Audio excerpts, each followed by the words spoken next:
it's important to bring together organizations that are pioneers in the adaptive sports world.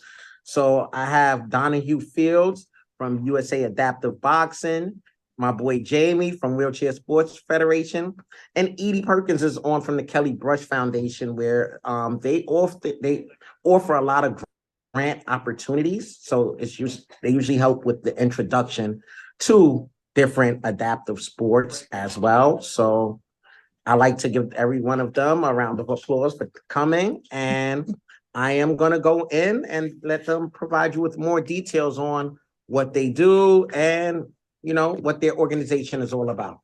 So to start, I'm going to start with Donahue. Can you provide us a brief overview of your organization and its involvement in adaptive sports? Yes. So adaptive boxing, we started about 7 years ago.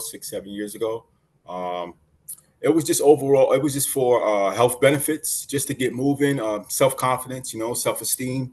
A lot of us are, being angry, being disabled, and or growing up disabled, right? Or your life being altered at a certain age. And you can be angry and frustrated. And sometimes we don't have those outlets to take that out on. And that gives us the opportunity to release that aggression. And sometimes not actually punching someone in the face, but that same mindset and persevering through negativity or things like that. That was the purpose of doing what we do, besides health benefits and beating each other up a little bit. Thanks, Donahue. Appreciate that. Jamie, what's up, man? So can you tell us a little bit about the Wheelchair Sports Federation and how long you've been involved with adaptive sports? I don't know if he heard me. He's muted.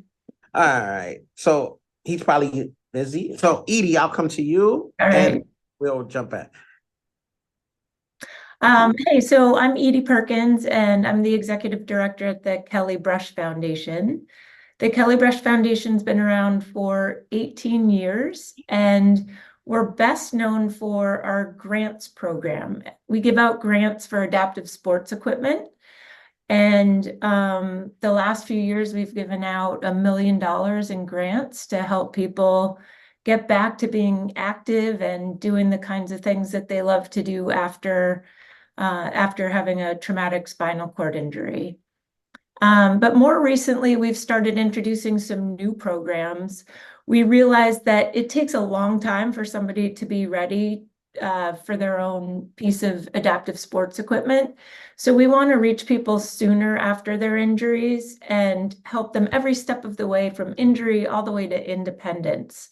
So some of our new programs, we've now started doing camps, and we invite people together for several days to participate in different sports in different parts of the country. And we've also just launched a new program that we're really excited about. It's called the Active Project, and it's sort of, think of your one-stop shop for adaptive sports. It's a place where you can learn about what's out there and what's possible after an injury. We've got a hub of all sorts of videos and informations on different adaptive sports. It's a place to find out where you can try them. So it connects you to adaptive sports programs that are near you, or sports clinics, or amazing things like all the work that Garrison's doing, so that people can find out what's possible and where to get started. And then you can also set up a profile and put yourself on a map so that you can see where other people are and connect with people who've been through similar challenges and are disabled, not necessarily spinal cord injury, but are disabled and getting active. And you can learn from each other and share challenges and share information about all the cool things that you're doing. Awesome. Thank you, Edie. Appreciate that. So what are some of your primary goals for the Kelly Brush Foundation, or for your organization, and, in general? What are like the objectives that y'all try to accomplish? Yeah, well, our mission is to inspire and empower people to live active and engaged lives. So we really want to help people who've suffered spinal cord injuries find out about what's possible and get them back to doing the things that they love, or help them discover new things that they can enjoy with friends, family, or individually. But it's really all about getting people active, building community, building confidence, and helping people find the social, emotional, and physical benefits of being active. Thank you. Donahue, so this next question is for you. So how do you ensure the inclusivity and accessibility of the adaptive boxing? So how do you make it accessible for everyone? Oh, hey, Jamie. Yeah, yes, sir. All right.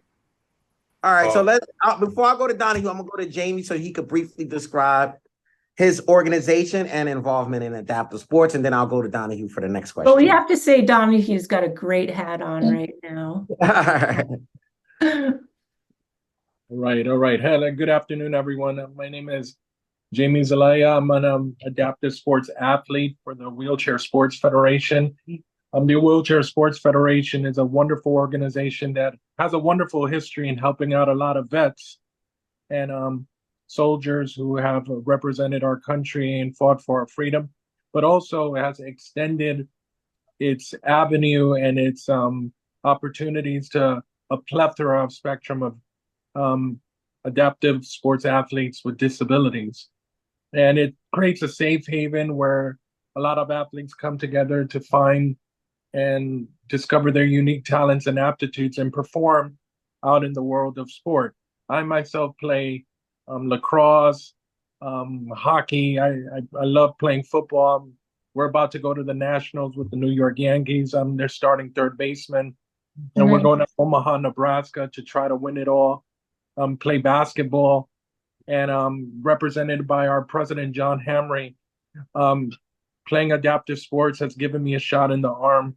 I'm married with 4 wonderful children, but adaptive sports has really given me such a wonderful, youthful perspective of life. And we are so amazing athletes playing on sports chairs and excelling and producing and performing at high quality, but also quality of life has increased. I could speak for myself on that. On the side note, I am also an advocate for Muscular Dystrophy Association and providing a lot of support for a lot of bills for healthcare reform, the Orphan Donor Act of 1983. We just passed wonderful bills when it comes to accessible access in the air, because we know that people with disabilities don't have that many rights in the air, and the ADA doesn't exist as much. But things are moving along, and through a lot of advocacy and a lot of support, we see a rainbow coming out of this. So, Garrison, I want to thank you for allowing me to share. And Donahue's upset because we beat him in football 2 straight years. Wheelchair football, yep. Even with the wonderful ad on his cranium, it doesn't matter. We won, right, Garrison? But we always win. But it's such a wonderful venue to be part of. Got you. Looking forward to other great venues and where we could really work together to make this continue to growth and develop. So this next question is for you, Donahue. What is the criteria to participate in USA Adaptive Boxing? Okay, the criteria. Yeah, who's eligible to participate? Anyone's eligible, I won't shy you away from the work aspect of these sports, right? Some of these sports, it's probably leisure sports, but boxing, it's a very active sport. It can be exhausting, but it's fun. It's just we use when it comes to accessibility, I don't work with any gyms that don't accommodate us. When it comes to their equipment, accessibility, restrooms, assistance, openness to allowing us to use the ring and things like that. We don't want us to feel like we're the ugly stepchild, right? Like we're tolerated. I want us to be wanted there at those locations, and we get a lot of support which is great. So yeah, all gyms are accessible. That's one thing Nice. I make sure is that, you know, our people, when we come there, we're comfortable. Nice. Thank you for that. All right. So, Edie, this question is going to go to you. So, what are some of the challenges you have found with getting people involved in adaptive sports or getting people to apply for your grants and things of that nature and joining some of your programs at Kelly Brush? Yeah, I'd say awareness is a big challenge, and just getting the word out about our grants program and letting people know that it exists. Another challenge is, it's a bigger challenge, and that's that healthcare is paying for shorter and shorter stays at rehabs. And so people go home from rehab and they have no idea what's possible. They don't know about what sports are out there and that there are all these incredible things that we can do. So the challenge that we're trying to solve there is we're doing a lot more work with rehab hospitals and rehab, so that hopefully the therapists, the PTs, OTs, rec therapists will be aware of the Kelly Brush Foundation, the Active Project, and all of the programs that we have, and introduce them to people earlier on before they go home.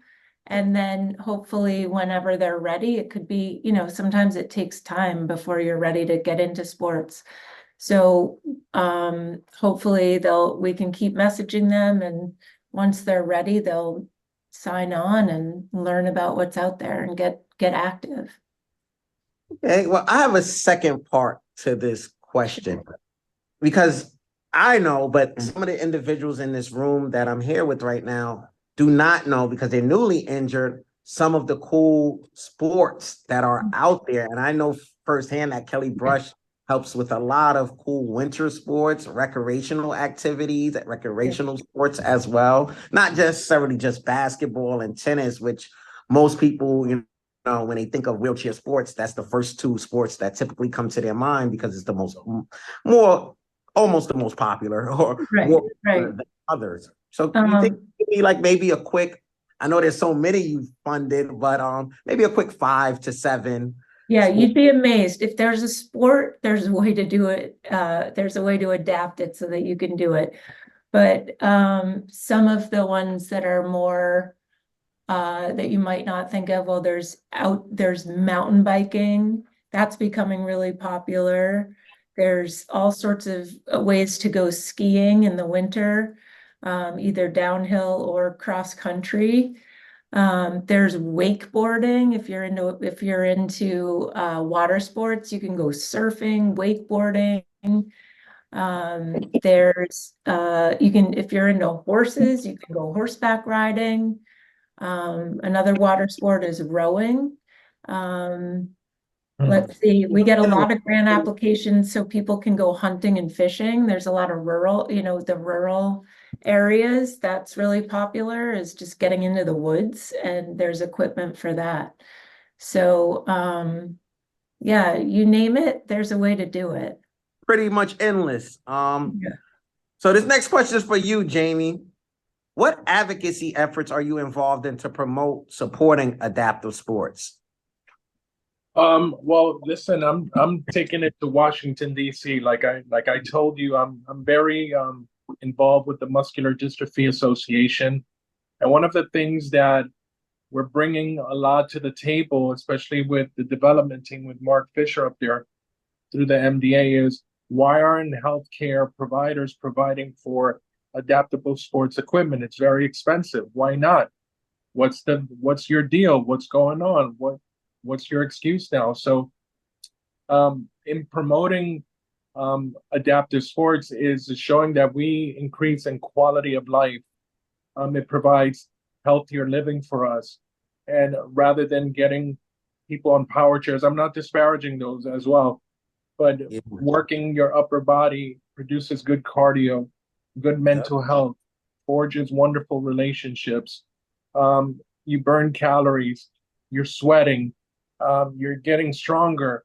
So healthcare providers would not want to cover for these things because they feel, well, it's not something that we do, but we're bringing it out on the table and continue to advocate. We just need one congressman in New York, one senator to really listen to us and to start supporting this. It's within our efforts. And alongside with Wheelchair Sports Federation, we live in a YouTube world. So recording how we play,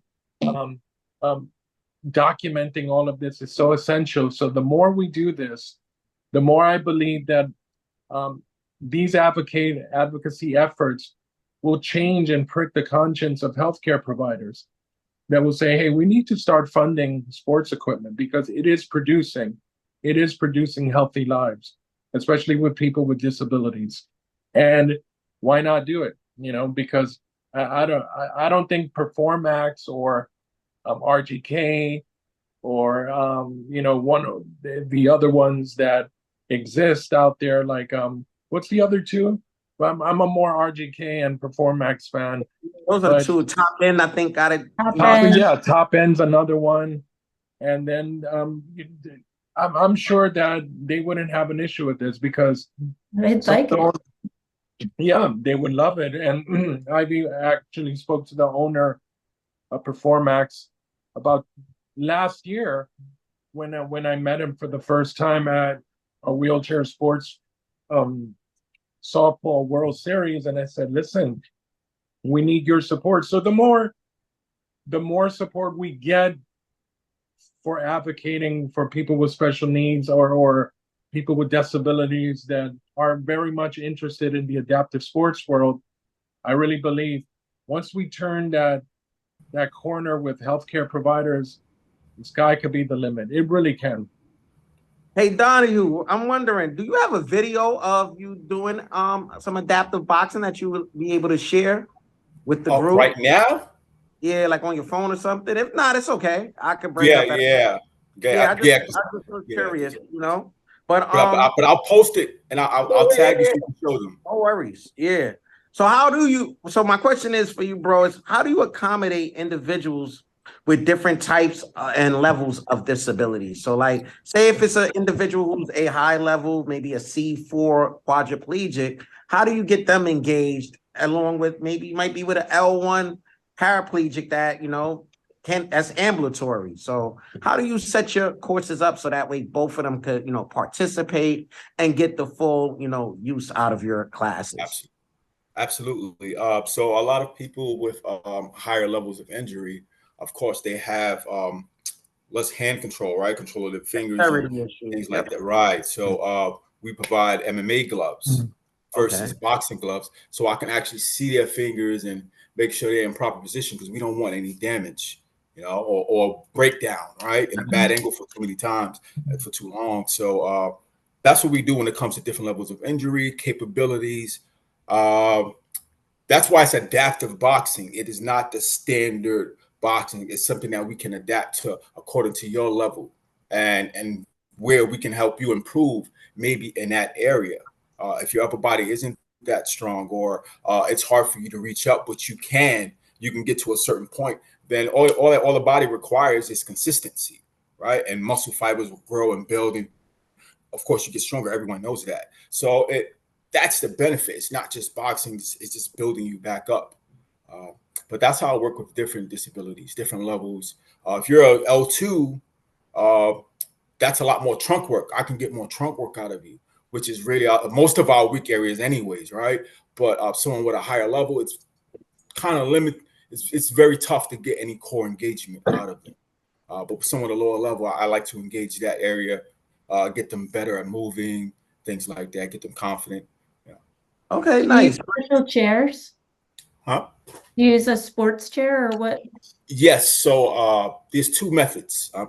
Can I explain quickly? Yeah, go ahead. Elaborate. Yep. All right. So there's two fighting styles. You have a style that was that started many years ago where the chairs would lock up together and they would just go rock 'em, sock 'em robot. Wow. Right. And I was just like, that's hideous. Yeah, that's brutal. That's great for training, short periods, but for 3 rounds, there's no creativity there. And one guy, I watched a video of a guy and he was just getting pummeled the whole fight and he couldn't get a break. He couldn't create space. You couldn't use the ring. So I was like, that you eliminate the sport, you limit the sport that way. So I said, you know what? We can use the chairs and create positioning. So with the sports chairs, as you see, in front of the chair is like a curved angle, right in front of your foot, which is perfect. Yeah, so we use that to deflect and create angles with your opponent to get them to either turn their chair or if they're overly aggressive, right, allow them to come in and use that momentum and just kind of pivot them. They won't be able to stop their chair in time, Right. Yeah, things like that I'll come up with. But yeah, it's a great, I'm a mad scientist with it. Nice. Nice. I like that, Donahue. So my next question is for you, Jamie. So at the Wheelchair Sports Federation, I'm familiar with the Wheelchair Sports Federation, but many of the individuals in this room is probably not familiar with the Wheelchair Sports Federation. So can you just elaborate like where y'all play at? I know, like me, I know y'all based in New York City, but some individuals might want to know, are you in Long Island? Are you upstate New York as well? And things of that nature. And like, what sports you told me what sports you participated in, but what other sports does like the Wheelchair Sports Federation offer, and like when they offer it, if Yes. Could you come back in un minuto? Like, I'm sorry about that. Some of our client. But yes. So in Long Island, we play on Mondays softball, which is more at a recreational level, at Eisenhower Park Field 4 from 5 to 8 p.m. On Thursdays for softball during the spring and summertime, we play at Victory Field from 5 to 7 p.m. and which is more high advanced, but we welcome everyone to learn and to get acclimated into the sport. On Mondays at McCarran Park, because we have a wonderful partnership with New York Parks Department and their recreation centers, with the Triborough Legends, we have a intermediate, beginners, and more advanced basketball through the Triborough Legends, coached by Tyrell Eddy. And that's on Mondays at McCarran Park from 7 to 9 p.m. and at Highbridge Recreation Center, which is in Manhattan, from 6 to 8 p.m. So that's in Brooklyn and in Manhattan on Thursdays. There is lacrosse that we play in Long Island Safe Skate Park, which is in Long Island by Bethpage, which is the Hammerhead Long Island Sharks. We play there as well. And we play football during the autumn month. And Garrison's he's my quarterback and I'm the wide receiver, and we're undefeated 2 straight years. So there's Donahue already pouting. Unbelievable. And we have a fall there. But we also play tennis during the spring months. And we play at Wingate Park right here in Queens. And Garrison was a part of that. Donahue just competed in the tournament. And actually, me and my partner qualified to go to the finals. So I'll humbly just like to share that. So that's all, the whole spectrum. And also there's a wonderful program that we also partnership with, which is Achilles International. And they provide hand cycles for us to build our cardio, and that's in Central Park on Saturdays. And they're in literally 3 boroughs in the Bronx, which is Williamsbridge Oval, and I think that's I want to say on Mondays, but on Fridays I know they're in McCarran Park from 3 to 4 at the ring there, and in Queens on Sundays. So there's hand cycling there. There's hockey with the Rangers and the Long Island Rough Riders. So we covered softball, we covered tennis, basketball, and there's also basketball on Tuesdays, I believe, with the Brooklyn Nets, which is on Tuesdays at I think it's our order, and I think it's from 6 to 12. Yeah, correct. And then you have youth groups are there by Chris Bacon, the Long Island Fury. That's a Fury. Yeah, junior varsity team that Chris Noel does. The very young ones as well. So it's happening in New York City. CUNY Adaptive Sports now. I wish Ryan could have made it, but we have CUNY Adaptive Sports now where That's right. pretty much, anybody that wants to go back to school, there's opportunities to go back to school and to be a student athlete as well. So there Scholarships. are the scholarships out there. You most likely will go to school for free. So, there's different programs that would allow you to go to school for free here in New York City as well. So if you take advantage of those programs, adaptive sports, even participating in it for a little while could, open up doors and opportunities for you, even in the career field, if you don't want to take it to another level. And Donnie, you got one. Yeah, and don't forget, CUNY has a great disability support team community. There's an organization there that ran by people with disabilities, for people with disabilities at CUNY, all over New York. Yeah, so we provided, they provide information, events, support groups, programs that are only for people with disabilities at CUNY. So there's a lot of, I should say, ways for us to get ahead and skip the line too. Yeah, you got to take advantage of, the local programs and all of that. Yes. My next question is for you, Edie. Can you share any success stories or notable achievements from any of maybe your grant awardees? Sure. Let's see. We have, there's so many great stories to tell. But we have a grantee who recently went to the Paralympics for hand cycling, and one for downhill skiing, and one for cross country. So those were huge achievements. But often I think the ones that stick with me the most are the ones where people have been injured for 10 years and didn't know what they could do. And then somehow, some random way, somebody invited them to participate in quad rugby or basketball or some sport. And they were encouraged to go, but a little bit shy about it. So maybe they watch the game and then they get like drawn in, and then they play and discover that it's so much fun and that they can do so much more than they ever thought they could. And then they want to get their own equipment and go on to be a total star in their sport. And there's so many people who want to give back too, who want to, like, once they discover what it's done for them, they want to help bring it to other people. Because it's just so powerful. I think that's kind of why I wanted to do this adaptive sports webinar. Because adaptive sports played a huge role in my life and my recovery after my injury.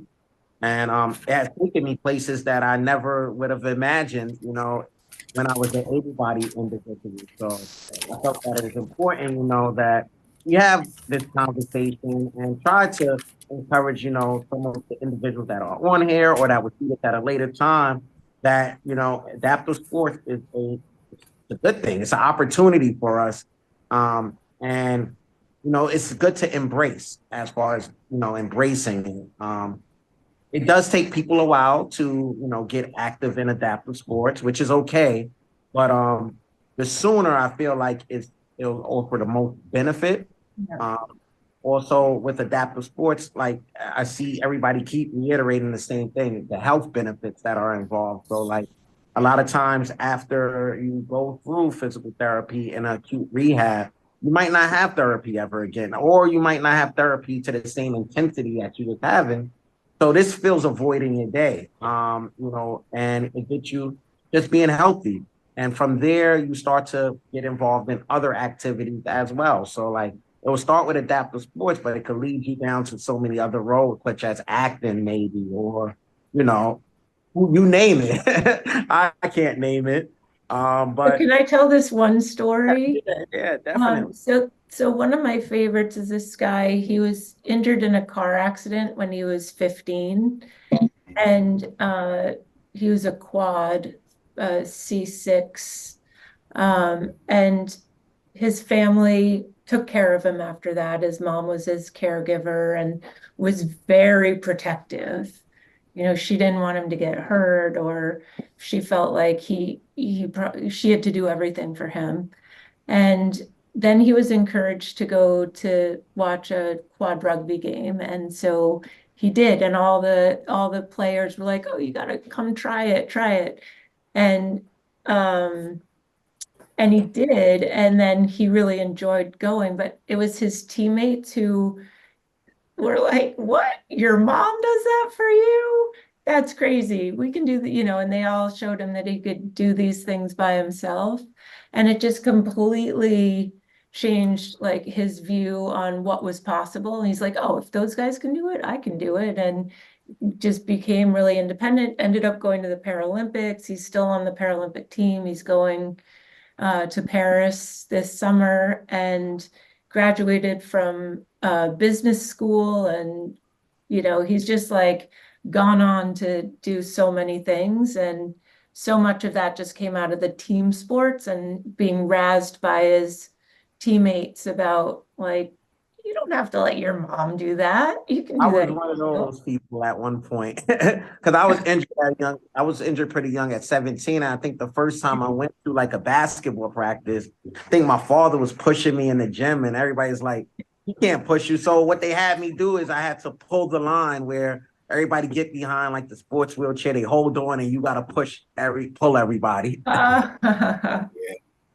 yeah. One of the things that I've learned is through other athletes, is just independence. I'll see someone with a higher level than I have, but they're getting in and out of a car with no issue. It's like it inspires you knowing that you can do it, even if you're newly injured with a low level. You'd be like, all right, I could get there one day. So Yeah. that's one of the another big thing that comes out of adaptive sports. You actually learn better techniques. And I hope the therapists don't hear me. Then your therapist might teach you because you learn Right. from people that's been That's living. right. For It's so long. true.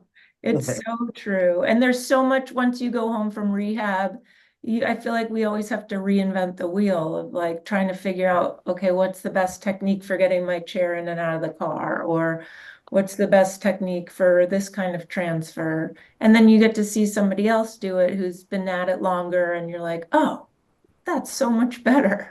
Yeah, so way easier. Or I should have been doing it this way the whole time. So Exactly. I'm Like right it took there me with here's an example. It took me probably 2 years before I knew how to put pants on or get changed in my chair by myself. I used to have to get on my bed. that's And what a then lot of. like, no, here's how you do it. And I was like, oh my gosh, that makes life so much easier.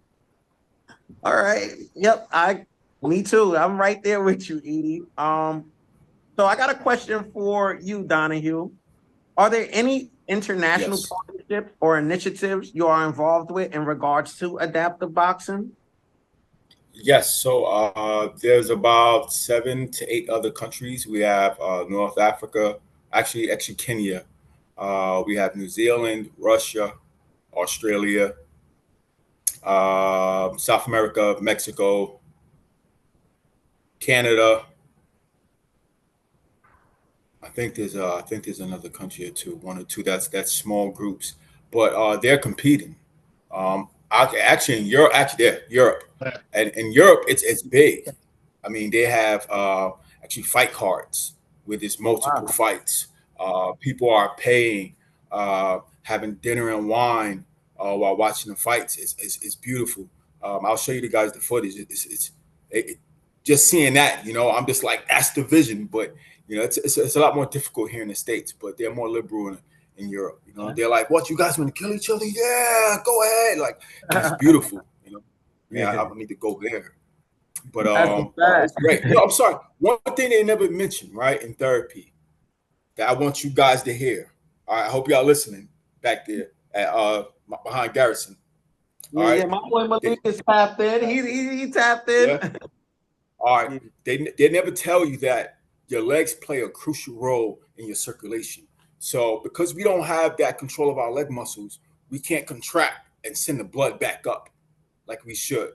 So that's where we have so many breakdowns, circulation problems. We have to strengthen our heart a lot. How should I say? Our heart should be a lot stronger than the average adult. We need that. That's our how do we say it? Like a one up, right?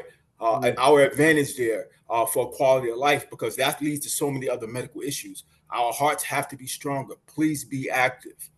I don't care what it is, swimming. I don't care if you're sitting on a couch and you're doing jumping jacks from the couch. Do it. A rubber band, anything. Just strengthen your heart to keep that blood pumping, because our legs can't do it for us anymore. Such a good point. They don't tell you that for years later. You wonder why you have so many problems, and it's like, oh, why didn't you tell me before? Maybe they did, right? But it's foggy, especially when you're injured. Everything's foggy at that time. You can't take it all in sometimes. So, but that's where information is very important. In the very early stages, like you said, Edie, dealing with people and their injuries, catch them early and educate them. That's why I think, Garrison and myself, that's a big part of my motivation. It's not just the benefits of this, but the consequences of not being active beforehand. Yeah. It's a big motivation for me. And I'm like, I don't want people to go through what I experienced. Being in and out of the hospital sickly. Yeah, man, it affects relationships, your confidence. It affects everything. And if you want to be employed, right, you want a job, you want to be independent, but then you're in a hospital every 2 weeks, no job is going to keep you. I know, it's so true. I'm telling you, these are the things no one talks about. So it starts now, being active. It's not telling you this to get you outside of the house, to make you uncomfortable. There's a purpose for this. Yeah, it's not just playing around with health. Yes, right. Yeah. So Jamie, so tell us, what was your introduction to adaptive sports? Because you're someone who, like, was able-bodied for a certain period of your life, and then with your illness, that's what caused you to have deficiency. Yeah. So what made you get involved? How you got involved? Well, I always played at a high level in high school, college, and then in my junior year, I was struck with a neuromuscular condition, with a disease in SMA, and it's sort of like a kissing cousin off of ALS. So, but I always denied. I said, no, I could do it. Then my foot will flop, and then I would just fall, and I would be like, oh man. But it was right after COVID 2020 with the epicenter in New York City that it was my daughter and my wife, because they know I'm a competitor. They know that I have love for sport. They looked up Wheelchair Sports Federation, and I made a call and I spoke to John Hamry, and I went to a victory field and I met Eddie Lopez, that God rest his soul. He's no longer with us, but that's it. I just met him and it was like a glove fit. And ever since then, 2021, I never looked back. When I first started, I tried everything. I just jumped into everything. I want to get here. I want to get there. And now I'm mastering. And one of the things that Donahue could confirm, because he's such a good encourager, I never knew that I could actually control a chair with my core.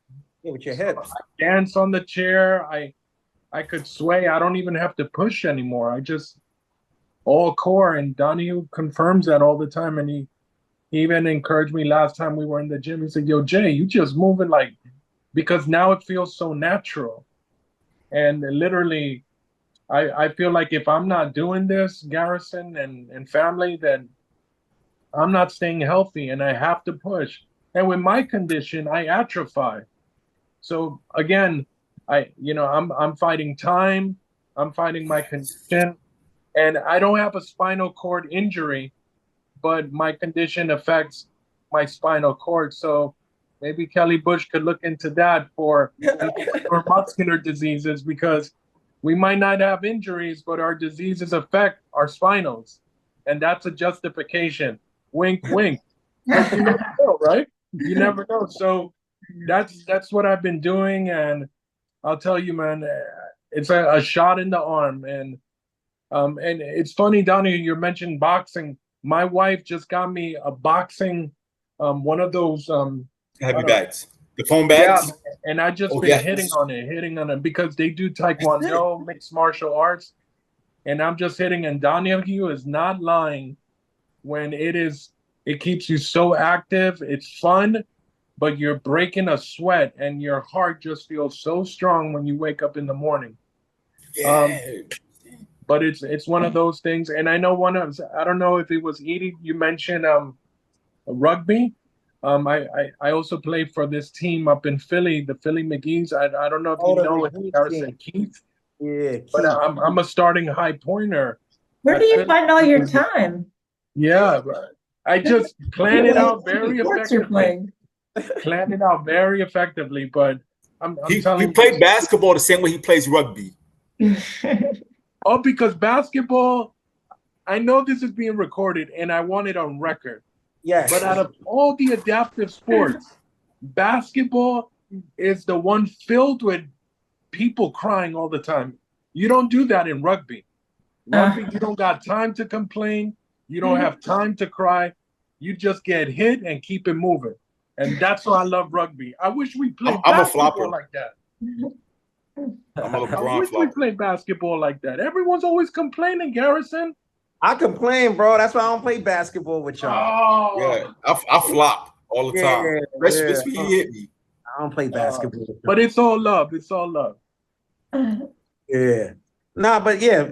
No, I'm glad, y'all explained, everything so well because it's bigger than like with me in my case, after I got injured, I was angry for like the first maybe 3 years of my life. So I didn't want to play any adaptive sports because I was a standout football player up until my injury. So when that was taken away from me, I just wanted to stay away from sports as if sports was my enemy at that point because it was something that I aspired to do as a career at some point in my life. However, once I got introduced to the Wheelchair Sports Federation, just like Jamie said, and being around the guys and the girls, it just motivated me to, do more and to explore what's out there. So I remember like the first time I went to, it was actually a football game, a wheelchair football practice or whatever. And there was like this is not the only sport that you could play. You could play so many other sports. And I started out with the New Jersey Navigators doing wheelchair track racing. And from there, I got involved in other sports, but I tried as many sports as I can. Like I just was trying sports. So I found powerlifting, which I was good at and I knew I could excel at. But yeah, for like the first time, it takes a while for a person to want to get involved in adaptive sports. And where I did my rehab, there was no exposure to adaptive sports. So I didn't even know what existed other than basketball for the most part, which I seen, and maybe like rugby I might have seen on TV through the murder ball. But other than that, call it what it is, murder ball. That's it. That's how JB plays. Yeah, so after seeing football, I knew about rugby, but other than that, I didn't know there was so many other adaptive sports out there, like hand cycling. I didn't know that even existed. So, that's why we got to have these webinars and conversations, so that way we get more people encouraged to participate in sports and come on out. Mostly everybody, well, generally a lot of the people that are on this call or probably would be viewing this is in the New York City area. So what I'll do is, and Sandra does bowling. She has a little bowling tournament, and we can always start a bowling league. Those are things that can, be arranged as well. But we want to let people know what's going on in the New York City and the tri-state area. So, yeah. So my next question is, I'm going to open up the floor to anybody that's on. If they want to ask any questions, you can ask any questions to any of the panelists, or if anybody in the room got a question, y'all can ask that question, and they'll get, because that's whatever question you got, they'll tell you or hook you up. A bowling tournament. So Sandra, if you want to come off mute, you could talk about your bowling, your bowling fundraiser every year, but we could talk about possibly making it a league. Because I see Donahue is down for it. Yeah, hi, everyone. I live on Long Island. I don't really see a lot of activities for wheelchair users. I know they do have the softball league, the Avengers. I think it's Avengers. But the bowling, I used to bowl like in 4 leagues every week. And then when I had my injury, I was like, oh, I can't do that anymore. And then I realized there are different ways to adapt. And when I had my first bowling fundraiser, which the proceeds went to the United Spinal Association, they have all the equipment there for you to bowl. And you can also roll up and throw the ball. There's so many different ways to do it. So we only had 4 wheelchair users the first year. So our second year was to try to get more people out into the community and socializing, seeing what they can do, even though they are in a power chair or a manual chair, a walker, or whatever. So this year we had 14 wheelchair users, which was great. And I always wanted to start a league, but I didn't know really how, even if it was a once a month league, or every other month, just to get people out and just doing something different besides just sitting and watching TV. So, I'm open to any advice on how to do this, or, I know Debbie Poley was involved with me because she's with the United Spinal Association. So this year was a great event. We doubled our capacity. We had about 40 people last year. This year we had 83 people. Oh, So yeah, it was a big event. We didn't anticipate, so we really needed more lanes. So now we know for next year just to get more lanes because it was a little cramped. So lots of food. The bowling lane gives you pizza, soda. If you want extra food, we got wings and we got chicken tenders and salads and stuff like that. And we had so many baskets donated. We had over 20 baskets for the raffles. And we had little medals and trophies and different things for high games, stuff like that. So it was really fun. Okay. So there's room yeah. for it to be a league, we got some players and that's how it starts. That's Yeah, we got those 14 people there. So if they would come, and then if we could expand on that, it would be great, even if it was just once a month. So that's my next goal. I see Donahue is interested as well. So Yeah. there's a lot of arranging of programs and stuff. So I'm gonna put y'all in contact with each other. Well, Yes. I'm gonna share the link and everything out once I put it together, but I'm gonna put y'all information there as well. So, that's what we need for the community to come together. And, that's how we organize these type of events right here. And it could be the start of, a wheelchair bowling league that could be international in a few years. Where are you located, Donahue? I'm in New York. I can get to Oh, Long okay. Island right there. Okay. Sounds good. We plan I'm on having it probably a little later next year, probably in June.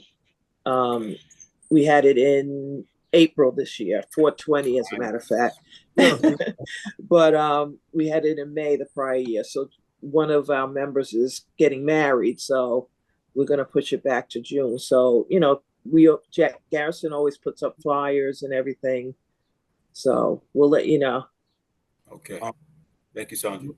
Well, y'all I want to say something y'all interested in, because you come through, Speedy. Yeah, I got a question. Where's the boxing located at? Boxing, Brooklyn, and the Bronx. So we have 2 locations in the Bronx. One where Eric Kelly's gym, pro fighter Eric Kelly's there. Then I have a personal gym that we have on 3rd Avenue, 2929 3rd Avenue. And then we have Cops and Kids in Brooklyn where I train with some other pro athletes. I get into that. So what borough are you from? Delays at the airport this afternoon because of more staffing issues. Shannon Stone and News Conference 7. Speedy? What's going on today? That's Queens. He's from Queens. From Queens? Yeah. Okay. So what All I could right. do his information and Yeah, give him my number, everything. Yeah, got you. Are you gonna be at the transition tomorrow? yeah, he'll be a transition group tomorrow. I'm gonna bring the gloves. You're gonna get some work. All right. Yeah. Love that. Set it up already. Yep. Word. What about you, bro? Got anything to leave? Good. You want to do bowling? All right. Facts. You know what? One of the things that I wanted to share, Yeah, if you yeah. don't mind, is No, we don't do it. Internet. I'm sorry, can you hear me? Yeah, we can hear you, Jamie. Yeah, but we should have a venue. We should have a dance. Like the world dances, and we don't. I can dance. We love music. Well, you're entitled to be wrong, Mr. Duma. No, Donnie can move. He can move. Nah, he can move. He move fast. He can move. He can move. But we don't celebrate enough of the arts as well. And Yep. imagine Garrison, everyone, if we were to get like a venue, we hire a DJ. We dance. We all enjoy time to just move and dance and enjoy music, because I think that's so essential to celebrate. I agree with you. Yes. Definitely agree with you. There is a dance group. I'm glad you brought it up. So I think you perform with them. I perform with them. Heidi Lasky, Yeah. dance troupe. Yeah. So they do provide dancing. She's open to. We were communicating about 3 months ago about how should I say, duos, Okay. group dancing. So it could be women and man and woman, doesn't matter, but with professional dancers and actually do choreography. Yeah. So Okay. actual performance. Wow. Yeah. Yeah. And that's Hey, just promotes. didn't you do one? I did one. I did a duo performance before at I could have swore, yeah, bro. I'm like, before at the Gibney back in the day when I used to be a dancer. Not like that though. But yeah, I'm glad we was able to, cover a lot of the topics in regards to adaptive sports. Now everybody knows that adaptive sports is local. And it could take you to so many incredible places. You could meet so many incredible people. Yeah, so that's for the most part. You got to be mindful of the time since it's 4:57. I know. Hey, does Yulin have a question? Who has a? what about Nancy? Nancy left. Nancy just left. Okay. But if anybody has a question, you could just come off of mute and ask your question. Yeah, this is for Elin here. So Elin is 20, C5 incomplete, injured about a year ago. We've benefited greatly from Garrison's newsletter about the events. And what I've learned here is, there's a lot of, feeling this is not for me. I don't have hand function. It doesn't make sense to go try or even watch. So my question here is, Garrison, besides, the website, the Kelly Brush Foundation activity projects there, if we have these, local, I don't know, game, as you guys talked about, right? Different games and events going on where if we can get Elin to go, this is Elin's mom, to go watch more, maybe we'll get him hooked. Like, just now I was like, what if Elin heard from Jamie that he can actually control his wheelchair with the core, right? Versus he's now frustrated about, I don't have enough triceps to even use a manual. I'd love to know how to find more of such opportunity, so that we can hopefully guide him there until he's ready to do all of these on his own. Yeah, and there's also things like power soccer. Right. We're going to be adding some videos soon to our active project website of power soccer and rugby, and there's even skiing now that you can control with sip and puff technology. So there's more and more happening all the time, but I'd say all of us would probably recommend that you bring Elin to even just watch and see some of these games. You're lucky you're in New York because there's so much happening. And just having that visual will really help inspire. Also, if you could send me an email as soon as we get off this in the Zoom, what I'll do is I'll send you a list of contacts and individuals who are running things throughout the tri-state area. I'm not sure if y'all have like transportation and everything, but if you do, you could go to because in different areas they have different teams and different sporting events and things of that nature. Montefiore has a great program. Donahue will be able to tell you more about that.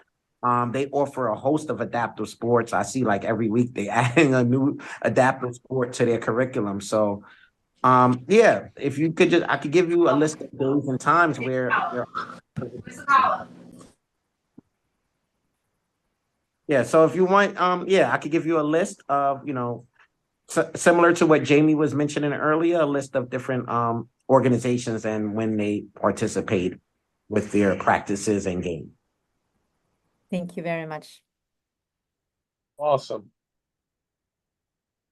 All right, so I know we're out of time now, but I would like to thank everyone from coming, the Wheelchair Sports Federation, Kelly Brush, and USA Adaptive Boxing.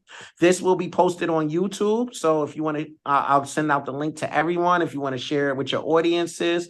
And that's the best way to involve more people in adaptive sports is by sharing these type of webinars and things of that nature, so that way, the knowledge is out there and people can learn. So I want to thank everybody for coming, and yeah, stay tuned. We got some big things happening. Yeah, stay on that newsletter. Thanks so much, Garrison, and great to see everyone. Thank you, Garrett. Thanks for putting it together. All right. Bye.